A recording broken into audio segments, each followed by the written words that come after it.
is we get that initial position right, so the footwork is good, we get out of the way and we do something with the first hand, whether it's a hit or whether we're grabbing to try and do something, whatever it is.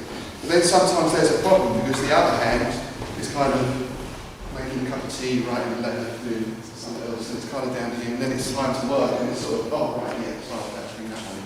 This one comes up and that one takes over whatever this one was doing. And then this one, and then this one. And again, we're leaving gaps which a person will fill. If you don't fill them, the other person will. So what we're going to do is just a little bit of work with the ball. The person throws you the ball. Now the first thing is when you catch the ball, you move out of the path of the ball. So earlier I said about keeping behind it. What I'm going to do now is just move out to the side. Once I catch it, I'm just going to try to take the ball around, still moving. And then I can throw it to my partner and he can do the same thing. Just move the ball around a little bit, keep yourself moving, and then he throws it back to the ball. Another habit it's good to get into doing is once we've done our first movement, move out of the way and catch, is to work forward or to work back. Okay? I'll show you how that works in a second. Because again, you can get certain sensitivity skills from this, but they don't magically transfer into your work unless you put them somehow into the work. You have to have that bit in the middle. Okay? They won't magically be there in a situation. You have to know how to apply what you're developing in here.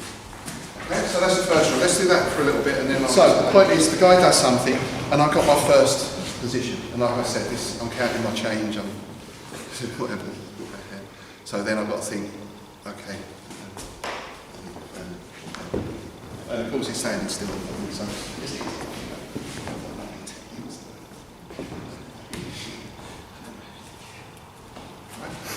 The reality is, of course, if I don't do the job with that one, then... So what we're going to do now is just exactly what you did with the ball, and the head is now the ball.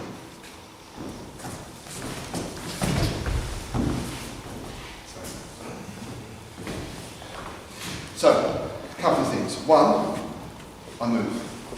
I catch a ball.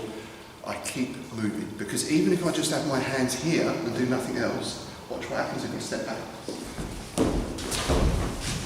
It comes with, or it comes off. Either way, I've got a result.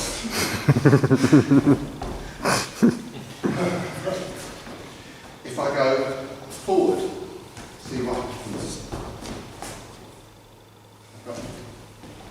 I don't have to worry about technique in the hands. Because someone says, you know, I do this move, then I do this move, then I do this move. If I just treat his head like the ball, even if I'm just working this part of the head, you know, it's easy to work with. If I come down here, wherever my hands are, I've got levers. I've got pain compliance to some degree. I'm not talking silly stuff about tearing off ears and gouging eyes and all that sort of thing, you know. But it's just simple mechanics. Only if I move the feet. So if I work here, it's kind of annoying. As soon as I start putting the feet in, maybe if I bring the head into the body, then I can work it. So that works for open hand, but it will work for punching as well. But we do it with open hand because then it's exactly like we've been working before. And it doesn't have to be in the hand, it can be here, here, all this kind of stuff. And of course we can use the whole body, but we'll get to that. So that's one way you can learn to coordinate with the hands. But you must have your initial movement